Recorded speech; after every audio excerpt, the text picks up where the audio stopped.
Hello. Today we get to continue reading in Ecclesiastes, starting with chapter 4. Again I looked and saw all the oppression that was taking place under the sun. I saw the tears of the oppressed, and they have no comforter. Power was on the side of their oppressors, and they have no comforter. And I declared that the dead who had already died are happier than the living who are still alive. But better than both is he who has not been born, who has not seen the evil that is done under the sun. And I saw that all labor and all achievement spring from man's envy of his neighbor. This too is meaningless, a chasing after the wind. The fool finds its hands and ruins himself. No, it doesn't say that. It doesn't say he founds his hand. He folds his hands. Let's try that again. Verse 5. The fool folds his hands and ruins himself. Better one handful with tranquility than two handfuls with toil and chasing after the wind. Again, I saw something meaningless under the sun.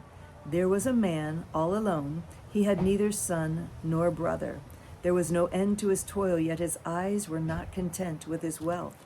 For whom am I toiling, he asked, and why am I depriving myself of enjoyment? This too is meaningless, a miserable business. Two are better than one, because they have a good return for their work. If one falls down, his friend can help him up, but pity the man who falls and has no one to help him up. Also, if two lie down together, they will keep warm, but how can one keep warm alone? Though one may be overpowered, two can defend themselves. A cord of 3 strands is not quickly broken. Better a poor but wise youth than an old but foolish king who no longer knows how to take warning. The youth may have come from prison to the kingship, or he may have been born in poverty without his kingdom. I saw that all who lived and walked under the sun followed the youth, the king's successor. There was no end to all the people who were before them, but those who came later were not pleased with the successor. This too is meaningless, a chasing after the wind. Chapter 5. Guard your steps when you go to the house of God. Go near to listen rather than to offer the sacrifice of fools who do not know that they do wrong. Do not be quick with your mouth. Do not be hasty in your heart to utter anything before God. God is in heaven and you are on earth, so let your words be few. As a dream comes when there are many cares, so the speech of a fool when there are many words. When you make a vow to God, do not delay in fulfilling it. He has no pleasure in fools. Fulfill your vow. It's better not to vow than to make a vow and not fulfill it. Do not let your mouth lead you into sin, and do not protest to the temple messenger. My vow was a mistake. Why should God be angry at you and say, why should God be angry at what you say and destroy the work of your hands? Much dreaming and many words are meaningless. Therefore, stand in awe of God. There's a good one. Find the jewels in here. There's gems in here. Let's find the gems. Stand in awe of God. If you see the poor oppressed in a district and justice and rights denied, do not be surprised at such things, for one official is eyed by a higher one, and over them both are others higher still. The increase from the land is taken by all. The king himself profits from the fields.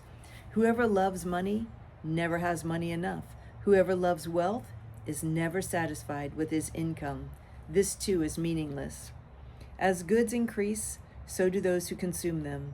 And what benefit are they to the owner except to feast his eyes on them? The sleep of a laborer is sweet, whether he eats little or much, but the abundance of a rich man permits him no sleep. I have seen a grievous evil under the sun, wealth hoarded to the harm of its owner, or wealth lost through some misfortune, so that when he has a son, there's nothing left for him. Naked a man comes from his mother's womb, and as he comes, so he departs. He takes nothing from his labor that he can carry in his hands. This too is a grievous evil. As a man comes, so he departs. And what does he gain since he toils for the wind? All his days he eats in darkness with great frustration, affliction, and anger. Then I realized that it is good and proper for a man to eat and drink, and to find satisfaction in his toilsome labor under the sun during the few days of life God has given him, for this is his lot. Moreover, when God gives any man wealth and possessions and enables him to enjoy them, to accept his lot and be happy in his work, this is a gift of God. He seldom reflects on the days of his life because God keeps him occupied with gladness of heart. All right, one more. Chapter 6.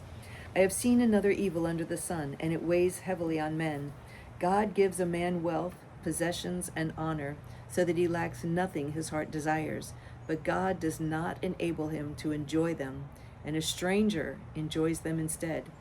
This is meaningless, a grievous evil. A man may have 100 children and live many years, yet no matter how long he lives, if he cannot enjoy his prosperity and does not receive proper burial, I say that a stillborn child is better off than he. It comes without meaning, it departs in darkness, and in darkness its name is shrouded. Though it never saw the sun or knew anything, it has more rest than does that man, even if he lives 1,000 years twice over, but fails to enjoy his prosperity. Do not all go to the same place? All man's efforts are for his mouth, yet his appetite is never satisfied. What advantage has a wise man over a fool? What does a poor man gain by knowing how to conduct himself before others? Better what the eye sees than the roving of the appetite. This too is meaningless, a chasing after the wind. Whatever exists has already been named, and what man is has been known. No man can contend with one who is stronger than he. The more the words, the less the meaning. And how does that profit anyone? For who knows what is good for a man in life during the few and meaningless days he passes through like a shadow? Who can tell him what will happen under the sun after he is gone? All right, so that's our 3 chapters of Ecclesiastes today. Tomorrow we'll pick up in chapter 7. Thank you for joining me. It's always a pleasure to read with you. I love you so much. I look forward to reading with you again tomorrow. Bye.